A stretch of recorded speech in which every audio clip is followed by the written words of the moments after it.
interrumpen, por favor, porque soy medio bruto por el... Ok. Muy bien, Bueno, ya está. entonces voy a presentar al doctor. Ok, Samuel. Adelante. Bueno, pues, buenos días a todos. Los tenemos aquí conectados y pues esta conferencia del doctor se va a transmitir también se va a subir a YouTube posteriormente, ¿no? Bienvenidos a la sesión de seminario en su modalidad de conferencia magistral. Agradecemos la participación del doctor Hugo Yair Escalante. Él es investigador del Instituto Nacional de Astrofísica Óptica y Electrónica, INAOE. Y la plática está titulada Hacia el análisis automático de comportamientos humanos complejos usando información audiovisual. Una breve reseña del doctor. El doctor Escalante también ha sido investigador de la Universidad Autónoma de Nuevo León. Ha sido también investigador visitante en el Departamento de Computación del CINESTAB en Unidad Zacatenco. Obtuvo el premio a la mejor tesis doctoral otorgado por SMI en el 2010. Recibió premios al mejor artículo en las conferencias IJCNN 2010 y CIARP 2017. Es secretario y miembro de la mesa directiva de Charlearn desde 2011. Él es miembro del SNI nivel 2 a partir del 2021. Es director de la serie Springer Series on Machine Learning y coeditor de varios números especiales como son IJCB y del IEEE.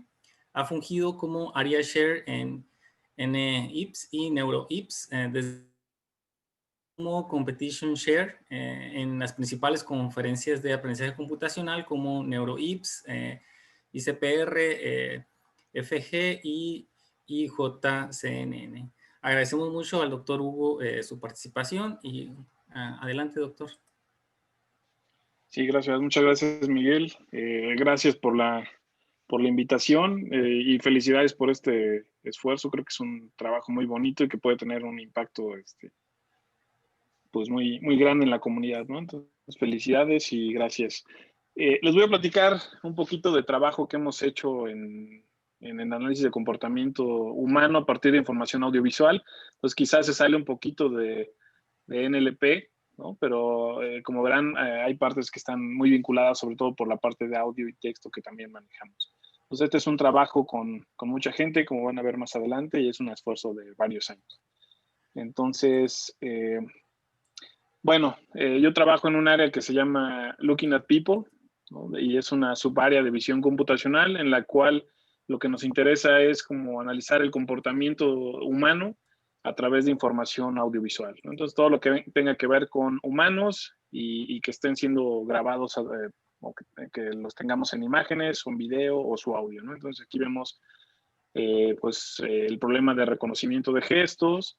Hay muchas otras tareas asociadas. Por ejemplo, aquí estamos viendo la tarea de reconocimiento de acciones a la derecha, ¿no? Entonces, ahí es video continuo y uno tiene que decir, pues, qué es lo que está haciendo la persona. En este caso, pues, es solamente información visual. Del lado izquierdo vemos la detección de eventos culturales a partir de imágenes, ¿no? Entonces, uno recibe una imagen y con esa información tenemos que decir cuál es el evento cultural que está asociado a esa imagen, ¿no? Entonces, si vemos toros, si vemos gente corriendo con pañoletas rojas, pues son la Pamplonada, los Sanfermines, es lo que hay que decir, ¿no? Y ahí, bueno, hay que ir un poco más allá de la información visual, pero sigue siendo pura información visual, ¿no? Abajo, pues, información, bueno, estimar la pose de una persona a partir de una imagen. Son problemas como insignia dentro de esta área de Looking at People. En todos ellos, pues, hemos incursionado un poquito, ahí hay algunas referencias. Y acá hay otros problemas. Aquí hay, por ejemplo, detectar la edad aparente de una persona a partir de una foto, ¿no? Pues vemos la foto y hay que decir, pues, más o menos de qué edad se ve esta persona. Es puramente información visual. Y abajo, más recientemente, nos hemos metido con lo que es detectar ataques de identidad, ¿no? Entonces, cuando un usuario se quiere hacer pasar por otro para autenticarse con el rostro, por ejemplo, ¿no? Entonces, todas estas aplicaciones tienen en común que son pues tareas que se llaman o que les denominamos visualmente obvias, en el sentido de que la información visual por sí sola puede ser suficiente para resolver las tareas, ¿no? Por ejemplo, el caso de reconocer ademanes, pues yo cuando hago esta seña, no sé si me están viendo, pues es simplemente basta identificar dónde está la mano y saber que se está moviendo de izquierda a derecha, y pues ya puedo decir que es un gesto, una ademán de saludo, ¿no? Por ejemplo. Entonces, esto es lo que tienen en común estos problemas que les acabo de platicar de Looking at People. De lo que nos interesa trabajar hoy, o bueno, de lo que les voy a platicar un poquito hoy, es de comportamientos que son un poquito más complejos y que van más allá. Entonces, lo que queremos aquí es identificar esto o llevar esta área de Looking at People, pero más allá a comportamientos que son más complejos o que son incluso subconscientes, ¿no? Entonces, por ejemplo, aquí vemos una persona con su poker face, ¿no? Entonces es una pose, digamos, neutral. No hay mucho que uno pueda decir sobre lo que está sintiendo esta persona. No podemos decir si está, bueno, así a ojo, ¿verdad? No podemos saber si está ansioso, si está emocionado, si está feliz, si está triste. Nada de eso se puede decir a partir de ahí, ¿no? Y por eso es, bueno, la foto es para ilustrar que son ese tipo de comportamientos que nos interesa encontrar. Como más específico, cuáles son las tareas que nos interesa resolver, pues por ejemplo, análisis de la personalidad aparente, ¿no? De una persona a partir de video, reconocer emociones, pero no nada más decir si está riendo o está triste la persona o si la expresión es feliz o triste, sino ir un poquito más allá, por ejemplo, saber si es una expresión genuina, o sea, si alguien está sonriendo y genuinamente se siente contento o está fingiendo, ¿no? Detección de engaño y también, pues, aplicaciones en detección de depresión y otros desórdenes mentales. Eso es el tipo de a lo que ¿para qué sirve? ¿Para qué nos servirían herramientas que analicen este tipo o que resuelvan este tipo de problemas? Pues primero desarrollar sistemas que sean más, que la respuesta sea, la experiencia de interacción sea más real, ¿no? Sistemas de humano-computadora, interacción humano-computadora, desarrollo de sistemas que apoyen a aplicaciones de salud. Ya hablamos de salud mental, por ejemplo, ¿no? Monitorear el ánimo, la salud de una persona a través del tiempo, de manera automática. Y también entrenar a usuarios para que mejoren sus habilidades para comunicarse, ¿no? Por ejemplo, para hacer una presentación, que es un poquito de lo que se relaciona a esta plática de hoy. Entonces, ¿de qué les voy a platicar? De algún trabajo que hemos hecho en detección de personalidad aparente, ¿no? También les traigo algo de detección de engaño, pero creo que eso ya no va a alcanzar. Y es trabajo que hemos hecho recientemente. No vamos a ir a los detalles de las técnicas que se usan. Simplemente vamos a ver como lo que hemos hecho. Se organizó un concurso académico, desarrollamos una solución y después pues ahondar en algunos problemas que detectamos ya muy tarde, pero que bueno, los hemos señalado cuando hemos podido, ¿no? Antes de empezar, bueno, hablamos de personalidad aparente y bueno, estamos hablando más que eso, estamos hablando de personas que son grabadas, ¿no? En video. Entonces, en ese tipo de aplicaciones hay que tener mucho cuidado. Entonces, hay algunos ejemplos en los cuales, pues, sistemas de computadora han discriminado a ciertos grupos no representados y bueno, hay que tener mucho cuidado eso. Es muy importante en este tipo de aplicaciones, ¿no? Entonces aquí entra esto de fairness o de FAT.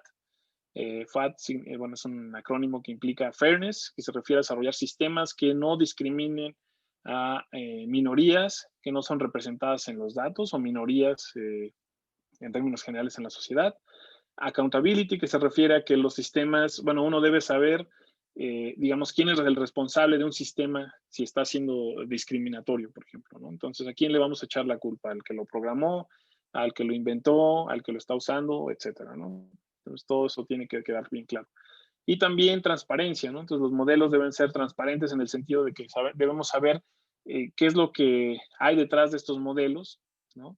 Para saber por qué está haciendo tales recomendaciones. Y bueno, como les decía, esto es particularmente crítico en este tipo de sistemas, porque imagínense las recomendaciones que pueda hacer uno de estos sistemas, ¿no? Puede tener repercusiones muy graves en las personas, ¿no? Entonces, esto es particularmente importante. Entonces, es nada más una nota. Ahora sí, ¿de qué les voy a platicar? Pues de estos trabajos que están aquí. Es un esfuerzo en grupo de Chalearn. Hay muchísima gente involucrada y aquí, bueno, se les reconoce sus aportaciones a través de las publicaciones que se citan ahí. Esos son trabajos que empezaron por ahí del 2016 y que culminaron pues este año 2020. La semana pasada salió otro artículo que ya no me dio tiempo a incluir, pero bueno, es un esfuerzo de largo plazo, ¿sí? Y se refiere, o todo gira en torno a personalidad. Entonces, ¿qué es personalidad? Bueno, todos tenemos seguramente una noción, ¿no? O creemos saber que cuando uno dice personalidad, pues medio en nuestra cabeza sí formamos un concepto más o menos exacto, porque es un término bastante intuitivo, ¿no? Entonces hay muchas definiciones de lo que es personalidad. En general es pues como ese conjunto de características o de forma de pensar, de sentir y de accionar que nos hacen diferentes unos de otros, ¿no? Entonces eso es la personalidad.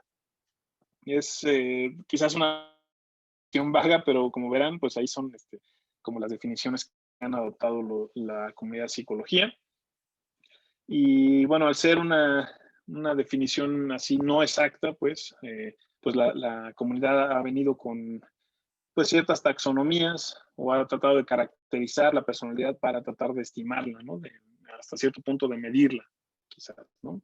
Entonces han definido varios esquemas que permiten pues caracterizar la personalidad en términos que uno pueda entender, perdón. Ok, no, más revisando el chat. Sí, han tratado de caracterizar la personalidad y bueno, quizás ya conocen esta caracterización, es una de las más conocidas, al menos en cómputo afectivo es creo que la que más se usa, se llama Ocean o Big Five, y lo que hace es caracterizar la personalidad de una persona a través de 5 rasgos distintivos, que son los que se explican ahí, y para cada uno de los rasgos, pues podemos saber si una persona tiene poca presencia o alta presencia de cada uno de los rasgos, de acuerdo a esas como palabras guías, ¿no? Por ejemplo, en extroversión, pues una persona con baja presencia de este rasgo, pues va a ser pasiva, sobria, reservada, mientras que una persona con altos niveles de este rasgo de personalidad, pues va a ser más sociable, activa, etcétera, ¿no? Entonces, hay muchas otras formas de caracterizar personalidad, pero de nuevo esta es como una de las más usadas y es a la que vamos a usar en este trabajo. Entonces, también un poquito de background. Se sabe que las personas, los humanos, nos podemos formar una idea, una primera impresión de otra persona de manera muy rápida, ¿no?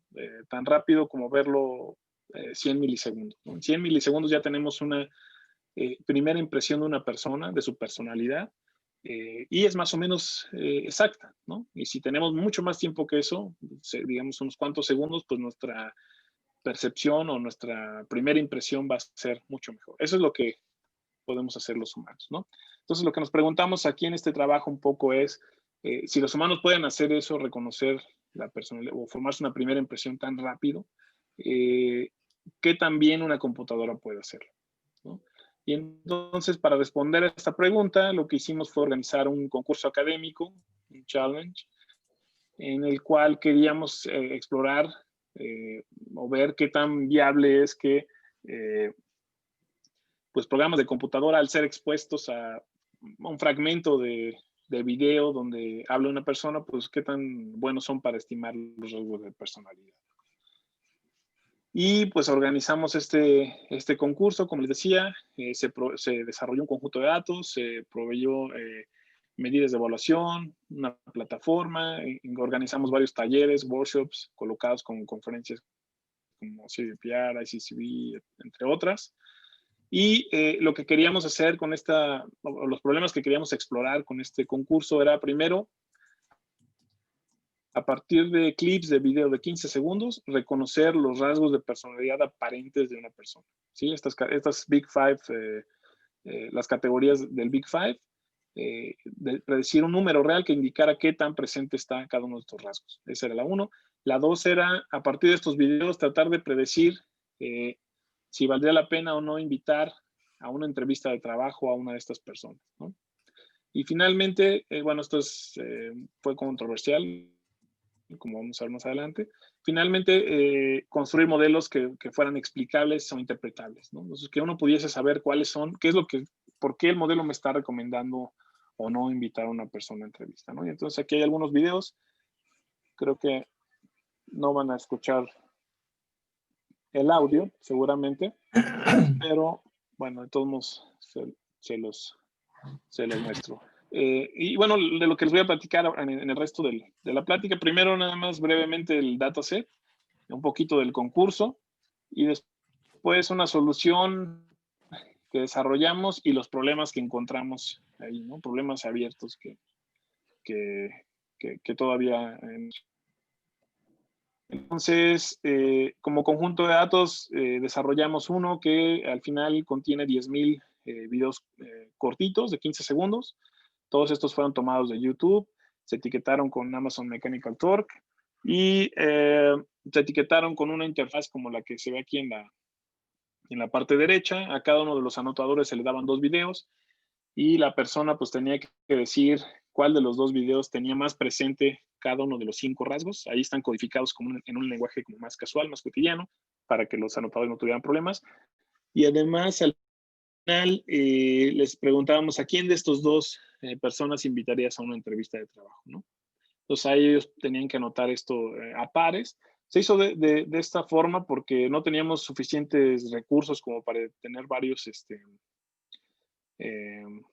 etiquetados por video, ¿no? Entonces, al hacerlo por pares, digamos, con menos anotaciones, podríamos tener una mejor calidad. Al final pudimos pagar como 320,000 votos o etiquetados de este tipo, ¿no? Y bueno, esta forma de etiquetar se transformó mediante un modelo teórico a que para cada video vamos a tener un numerito entre 0 y 1 que nos indique qué tan presente está cada uno de los rasgos de personalidad, ¿no? Y aquí hay algunos de los videos prototípicos y con valores muy bajos o muy altos de cada uno de los rasgos y bueno, así a ojo parece que tiene sentido un poco las anotaciones. Entonces, ese es el conjunto de datos. Las tareas, de nuevo, era reconocer los rasgos de personalidad aparente, es decir, tratar de estimar estos numeritos, ¿no?, que están acá para cada uno de los rasgos. Es una tarea de regresión. También predecir si invitarías o no a una entrevista a una persona. También lo codificamos con un número entre 0 y 1. Entonces, entre más cercano a 1 tenía más probabilidades de ser invitado. Y finalmente, queríamos que la gente explicara sus soluciones, ¿no? Y bueno, para evaluar los primeros problemas, que son problemas de regresión, pues se usó una medida como equivalente de la accuracy, que entre más cercano a 1 es mejor. Y aquí, pues brevemente, los escenarios de evaluación. Entonces, aquí en este cuadro verde lo que se ve es los primeros problemas. Tenemos pues videos y tenemos una máquina de aprendizaje que tiene que aprender a reconocer estos rasgos aparentes y cuando llega un nuevo video pues tiene que hacer sus predicciones sobre estas variables, ¿no? Y por el otro lado pues tenemos la parte de explicabilidad que se puede ver como un módulo adicional donde lo que busca es pues hacer que el modelo sea transparente, básicamente, ¿no? Para esta segunda parte, la evaluación pues consistió de un grupo de expertos que llenaron un cuestionario y bueno, así se evaluó las soluciones. Entonces aquí está muestras de la base de datos. De nuevo creo que no pueden escuchar el audio, pero casi todos los videos, bueno, todos los videos estaban en inglés, o eso se buscó. Y como pueden ver, pues hay una gran variedad entre tipo de usuario que estamos considerando, ¿no? En términos de género, en términos de grupo étnico, eso pensábamos, en términos de background, en términos de, bueno, lo tratamos de hacer muy balanceado de manera que no se nos pasara nada, ¿no? Entonces ese es el conjunto de datos. Y ahora sí, esta solución que desarrollamos y que va a ser la de objeto de estudio, pues es un tipo de ResNet, una red residual. Entonces recuerden, bueno, aquí no lo mencioné, además de tener el audio, pues también teníamos las transcripciones manuales de lo que decían las personas, entonces teníamos el texto, ¿no? También. Entonces, tenemos 3 modalidades. Este modelo que les estoy mostrando aquí procesa la información audiovisual. De estos puntos aquí entre el audio, en la parte de arriba, es una red residual estándar, ¿no? Este es trabajo como del 2017. Tenemos también abajo la parte visual que procesa pues, los frames de video. También es una red residual bastante estándar. Y al final pues tenemos una capa fully connected, en este caso de tamaño 5 con activaciones softmax, que son las que se encargan de hacer las predicciones para los 5 rasgos de personalidad. En realidad aquí debe ser 6 porque también hacíamos predicción para la variable de entrevista. Las transcripciones se procesaron, se hicieron experimentos con Word2Vec, ¿no? Con el CBOW y con el otro modelo, el Skillgrams, y también con una bolsa de palabras, ¿no? Entonces, esa fue la forma en que se representaron los datos. Aquí hay algunos resultados de cómo se comportó los modelos usando diferente información que se ve aquí en las diferentes filas de esta tabla. Y bueno, lo que se tienen que enfocar es en estas 2 columnas.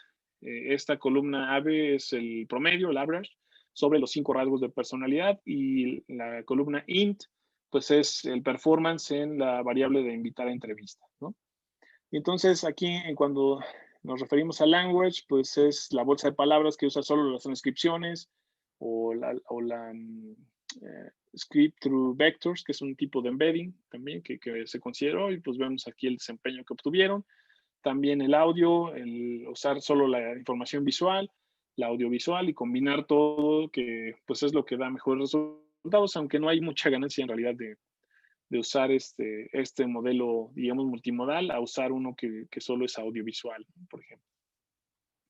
Y aquí para su referencia, del lado de abajo estoy mostrando la tabla con los resultados de la competencia, ¿no? Entonces, el primer resultado de hasta arriba es el que ganó la competencia y pues como verán, obtuvimos un resultado muy cercano, que hay que comparar este 91-18 con este 91-30, entonces estamos muy cerca del desempeño del modelo que ganó el concurso, ¿no?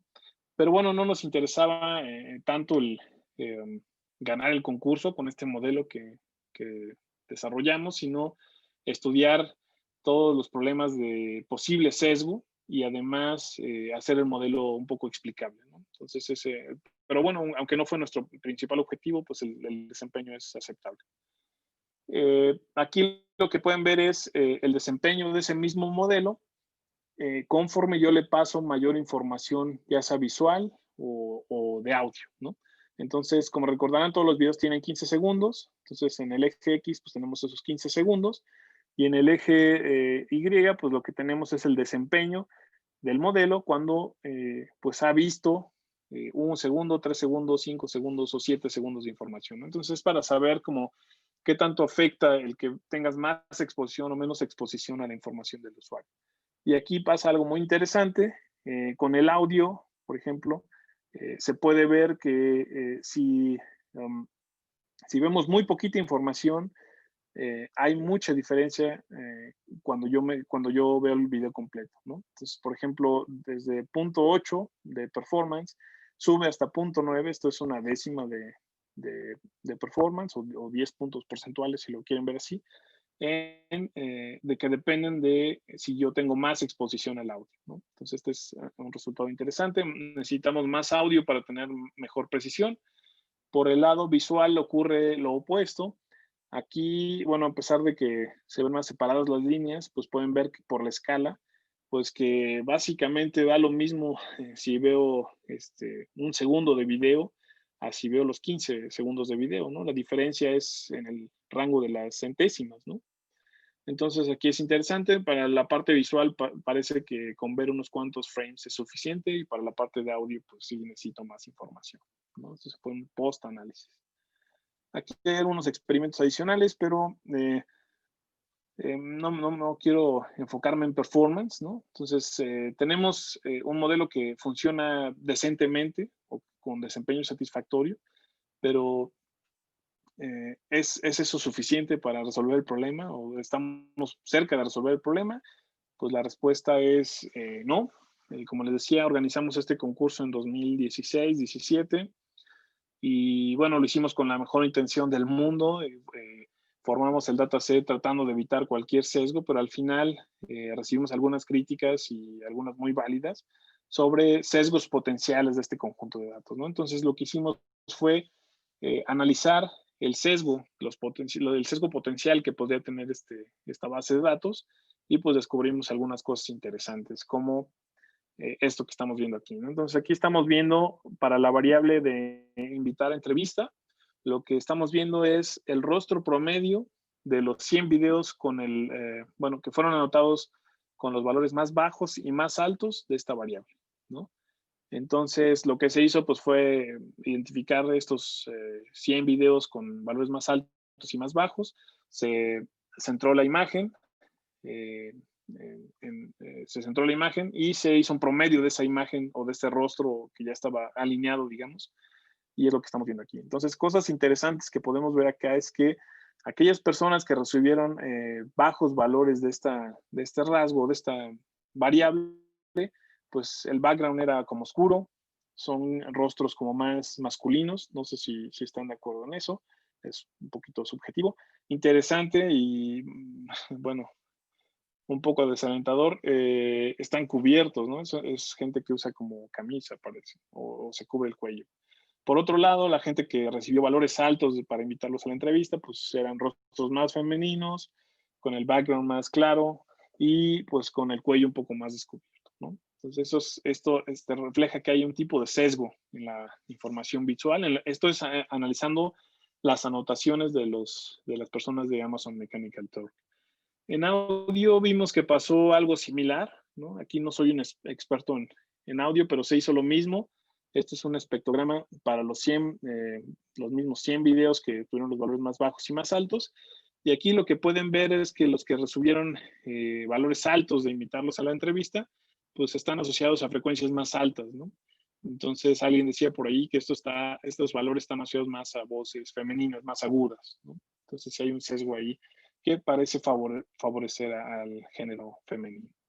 Y se hizo un análisis de este tipo para todos los rasgos, como podrán ver aquí.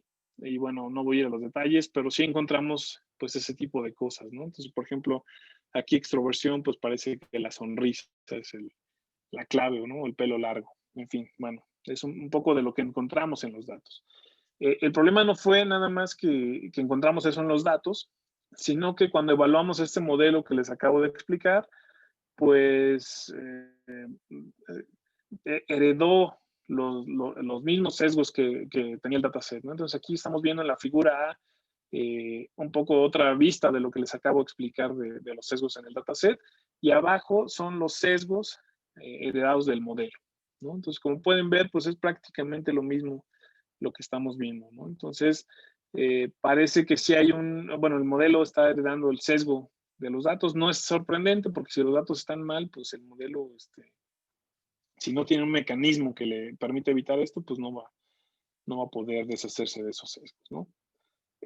Viendo esta información y recibiendo más retroalimentación de la comunidad, pues hicimos un estudio un poquito más profundo. Lo que se hizo fue etiquetar cada uno de los 10,000 videos por género y por grupo étnico, ¿sí? Entonces, además de lo que tenemos de información de los videos, pues sabemos si hay un hombre o una mujer o si hay alguno de estos grupos étnicos en ese video, ¿no? Y entonces calculamos la correlación de cada una de las variables con estas etiquetas o estos atributos, ¿no? Y entonces lo que se puede ver aquí es que hay pues un sesgo que es verificable. Por ejemplo, todos los videos en los que aparecen personas afroamericanas están negativamente correlacionadas con todos los rasgos, ¿no? Significa que solo por ser afroamericano, pues tienes más probabilidades de tener valores bajos de todos los rasgos, ¿no?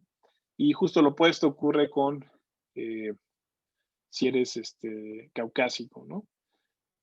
Y bueno, eso es en términos de grupo étnico, también en términos de género, que ya lo veíamos un poquito antes, pues casi todas las mujeres recibieron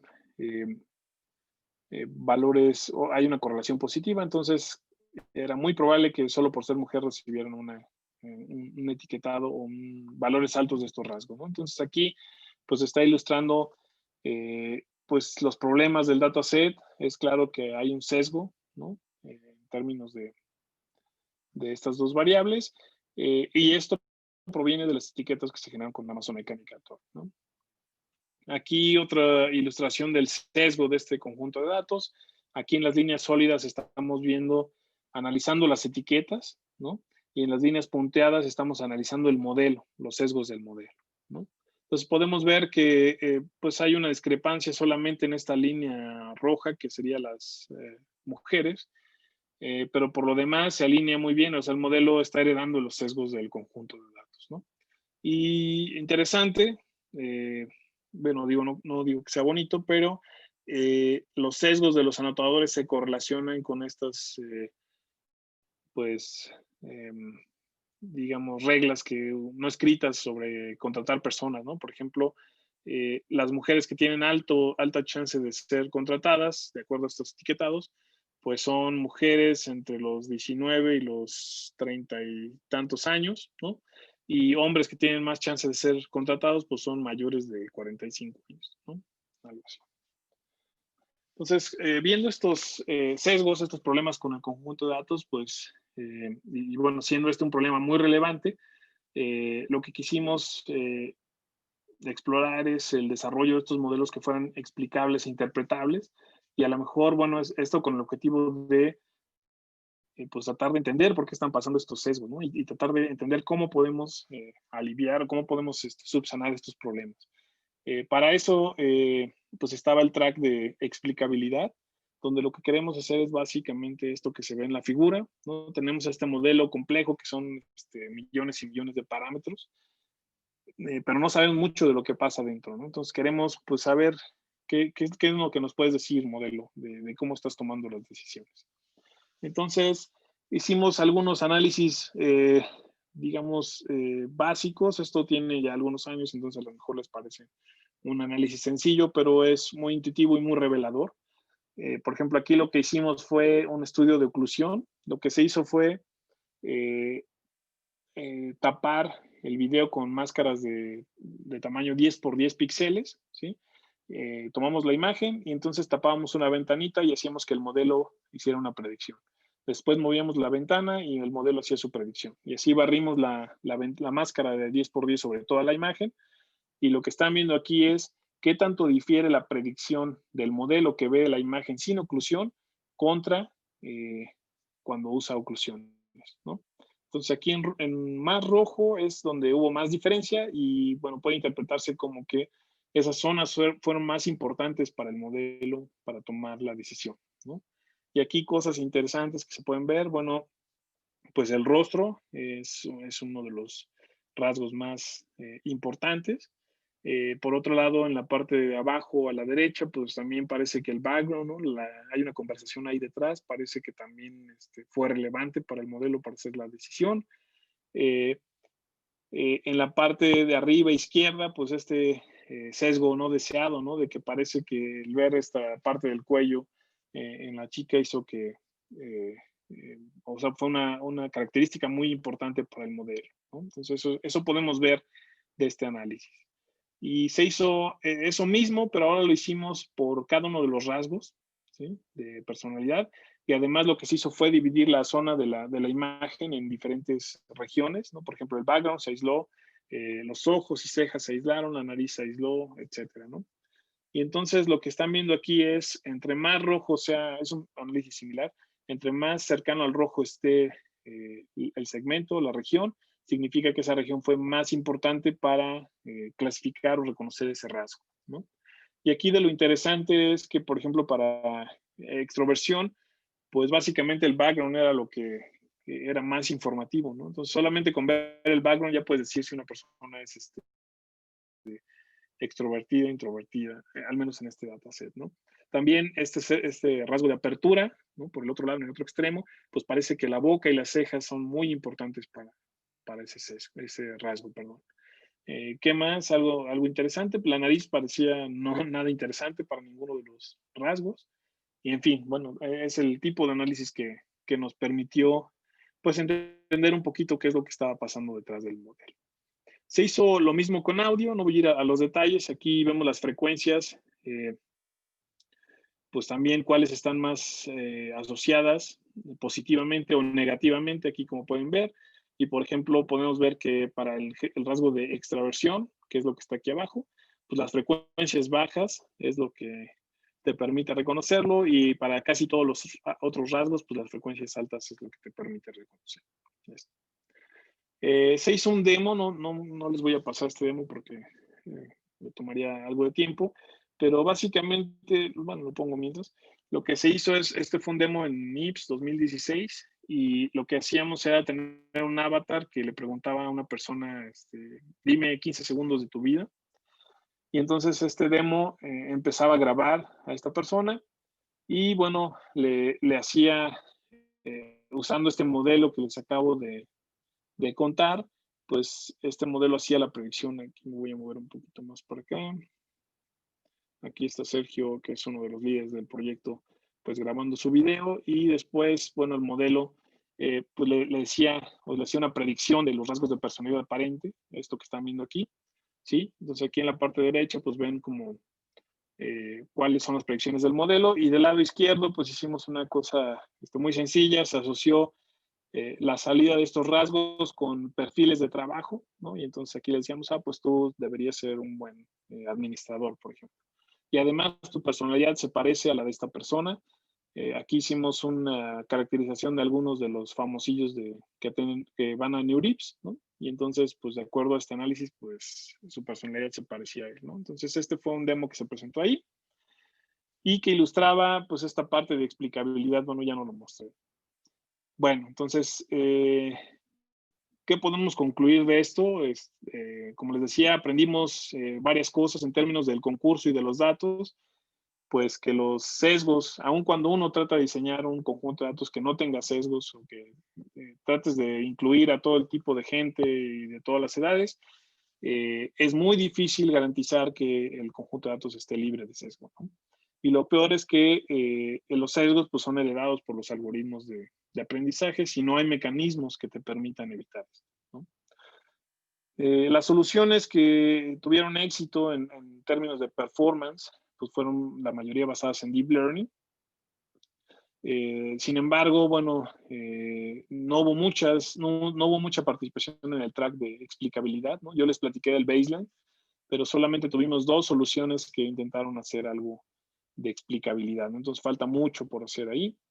Y bueno, también recibimos muchas críticas, y algunas de ellas muy válidas, porque pues uno se pregunta cuáles son las repercusiones de un modelo que reconoce primeras impresiones, o de un modelo que te dice si te deben invitar o no a una entrevista, ¿no? Entonces eso es, que el objetivo al final no era ese, sino era como eh, entrenarte, ¿no? Como tener algo que te permitiera entrenarte y mejorar para hacer mejores presentaciones. Y bueno, en cuanto al modelo, pues seguramente el uso de datos externos podría ayudar a evitar estos sesgos. Deberíamos pensar en formas de evitar sesgos, mecanismos que se pueden incorporar, mecanismos más, digamos, complejos y más sofisticados que permitan explicar en las salidas del modelo, ¿no? Y bueno, es posible analizar estos comportamientos complejos humanos, ¿no? La respuesta es, digamos, no sabemos. En términos de accuracy, creo que no sería tan complicado, no estamos tan lejos de tener un modelo que tenga desempeño cercano al de los humanos, pero eso no necesariamente implica que sea un buen, un buen método, ¿no? Entonces al ser esta una tarea un poco controversial, nos estamos moviendo otras tareas, por ejemplo, para monitorear comportamiento riesgoso, ¿no? Cuando alguien se quiere hacer daño a sí mismo, monitoreo de enfermos de alguna patología mental, o educación a la medida, ¿no? Es algo que estamos iniciando, es tratar de como asociar la personalidad con diferentes formas de aprendizaje, ¿no? Y bueno, aquí hay otras líneas de investigación que están abiertas. Nada más para concluir, como les decía, pues este fue un esfuerzo de un equipo muy, muy grande. Mucha gente estuvo involucrada. En los datos, el código, todo está disponible. De hecho, aquí en este sitio que están viendo, pues están los datos de personalidad, los modelos, los mejores modelos de personalidad, todas las implementaciones están ahí, pero además de todos los otros problemas que les platiqué, ¿no? De reconocimiento de gestos, detección de edad aparente, de acciones, todo eso, todos los datasets y el código están disponibles por ahí, por si a alguien le interesa participar. Y bueno, creo que eso es todo. Como verán, como decía, no tiene mucho de NLP, pero sí que es un área relacionada, ¿no? Entonces, pues espero que les haya algo nuevo hayan visto, y si tienen alguna pregunta, pues con gusto trato de responder. Muchas gracias, doctor Hugo. Muy interesante. Si alguien tiene alguna pregunta, la puede colocar en el chat o directamente puede hacérsela abriendo su micrófono o cámara.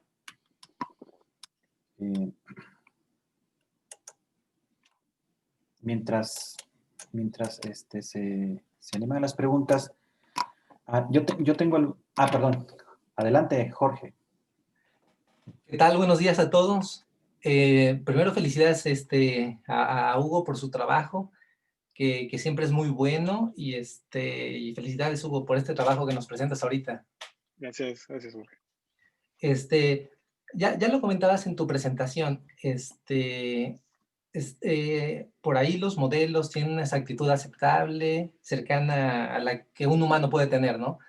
Pero desde tu experiencia, ¿qué tan lejos estamos de lograr, en verdad, que un modelo computacional tenga el desempeño de un ser humano, ¿no? Y que no tenga realmente una asistencia por parte de uno, ¿no? ¿Tú qué nos dirías respecto a esto? Gracias por por tus palabras y por la pregunta, Jorge. Sí, yo creo que, bueno, así viendo el panorama amplio, creo que jamás vamos a tener un programa de computadora que pueda ser como tu psicólogo, o así, que le puedas dar como toda la responsabilidad pues de monitoreo, diagnóstico, no sé, ¿no?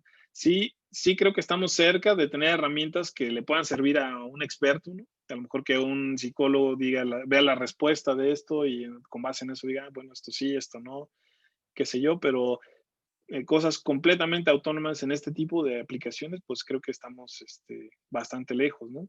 Y también pienso que no deberían hacerse para algunas aplicaciones, no deberían hacerse, por ejemplo, para esto de contratar gente, ¿no? Que lamentablemente ya hay compañías que están haciendo eso, no recuerdo ahorita el nombre, pero también es un poco de, no tanto si se puede, ¿no? Sino también si se debe o hasta qué punto se debería hacer, ¿no? No sé si... Sí, Hugo, muchas gracias por tu respuesta. Una más, digo, aprovechando que ahí estás. Adelante. En cuanto a la profundidad de los modelos computacionales, ahí, ¿qué nos puedes decir, no? Entiendo que hay limitantes todavía, ¿no? Para poder tener modelos mucho más profundos, ¿no? Pero, en tu opinión, ¿nos podemos quedar con algún número de profundidad? Yo recuerdo hace 15, 16 años, no sé, por ahí, nos decían, no, pues con una sola capa escondida que tengan es suficiente, ¿no? Para tener muy buenos resultados. Pero total que ahora se necesitan modelos con muchas capas ahí en medio para tener muchos mejores resultados, ¿no? Ahí que nos puedes comentar de acuerdo a la experiencia que tienes. Claro, gracias. Muy buena pregunta. No sé si en términos de capas, el problema es que, bueno, esto de aprendizaje profundo es un arte, ¿no? Entonces, el número exacto de capas que necesitas para un modelo y cómo las arreglas y los hiperparámetros de cada una de las capas, pues tienes que fijarlos ahí un poco a prueba y error y hacer muchos experimentos.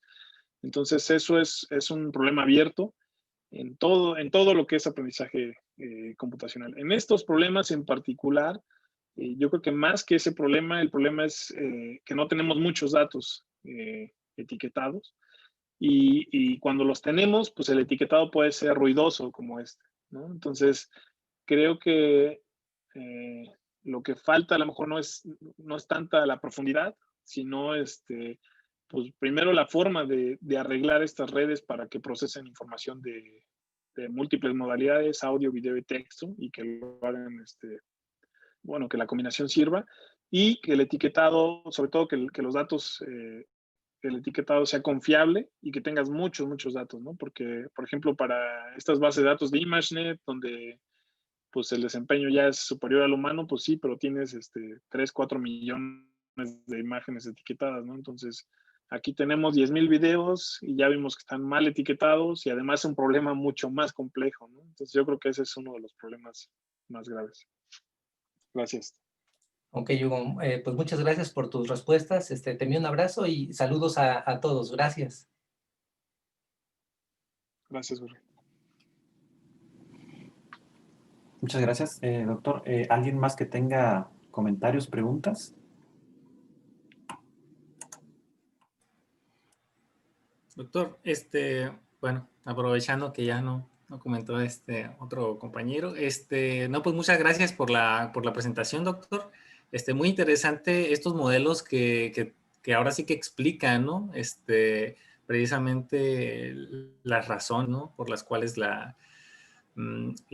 estos modelos nos dan estos resultados, ¿no? Y no nada más así un número y una decisión, ¿no? Eso me pareció muy interesante, ¿no? Yo no soy muy, no tengo mucho conocimiento en lo que es análisis de lo que son los videos, doctor. Entonces, sí me quedo mucho con la duda. En algún momento pusiera a mis estudiantes a hacer uno de estos modelos, sí requerían ellos de una computadora con, no sé, con mucha capacidad de mucha RAM, con una tarjeta gráfica, con muchos núcleos. Usted que pues ahora sí que tiene mucha experiencia en eso, para un estudiante que yo quisiera que quisieran un experimento con su dataset, ¿se podría hacer o definitivamente tendría que agarrar un pedacito del dataset y quizás ver si puede dar resultados? O sea, la pregunta está en torno en cuáles serían quizás las capacidades mínimas que se podrían tener en una computadora para poder utilizar el conjunto de datos que utilizó, doctor. Ya, bueno, sí, al inicio, pues, sí necesitabas, cuando empezamos con esto, pues sí necesitabas una buena máquina, porque no, digamos, no teníamos ni el hardware de hoy, ni las librerías que existen hoy, ¿no? Pero yo creo que hoy en día, por ejemplo, ha habido estudiantes que con su laptop pueden correr experimentos en toda la base de datos. Te hablo de una laptop decente, ¿no? Bueno, de, no sé, más de 16 gigas en RAM, Core i7 por ahí. Y por supuesto una tarjeta gráfica, al menos, digo, aunque no sea de las últimas, pero sí una tarjeta gráfica es muy necesaria, ¿no? Entonces, con una laptop del estado del arte, sin problema se pueden correr estos experimentos. Y como dices, también otras opciones son pues usar menos, bueno, una submuestra de esto. Hemos tenido también, por ejemplo, chavos que intentan hacer, procesar solo el texto, ¿no? Solo las transcripciones, y eso es pues muy rápido también, o solo la señal de audio también. Entonces, sí que hay forma de usar esto con laptops del estado del arte, básicamente, ¿no? Y bueno, también puedes usar estas cosas como Colab, ¿no? Donde puedes subir tus datos y usarlas en línea, pues por $10 al mes creo que te dan suficiente poder como para correr esto sin problema. Ok, doctor, ¿y el conjunto de datos está disponible en el enlace que compartió? Sí, claro, está ahí, es un muy buen recurso, por ejemplo, para estudiar sesgo o para tareas relacionadas, están todos los videos, las transcripciones, están todas estas etiquetas de género, ¿no? De género y de grupo étnico, y no me acuerdo qué más, todos los códigos de la gente que participó. Okay. Doctor, y ya nada más una última pregunta con respecto al modelo que presentó al inicio en el cual unía, ¿no? Unía la característica quizás Entonces, todo eso se lo pueden... ¿Sí?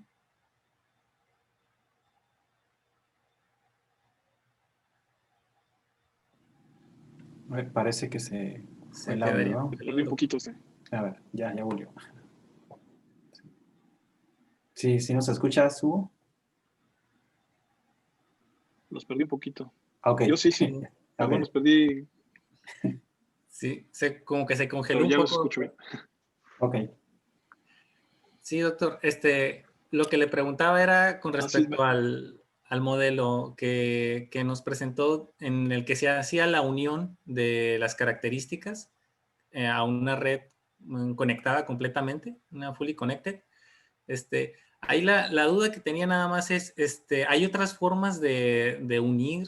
O sea, usted que ahora sí es un experto en esto de las redes profundas, ¿hay otras formas de unir estas características a, ahora sí que si vienen de, pues ahora sí que sería como lo visual y lo textual, ¿no? Que está uniendo ahí, ¿verdad? Y también otras características que está uniendo, ¿verdad? Pero hay otras formas de unir, aparte de pasarlas a una red conectada completamente, o esa es como que la opción más ideal. ¿Usted cómo lo vería?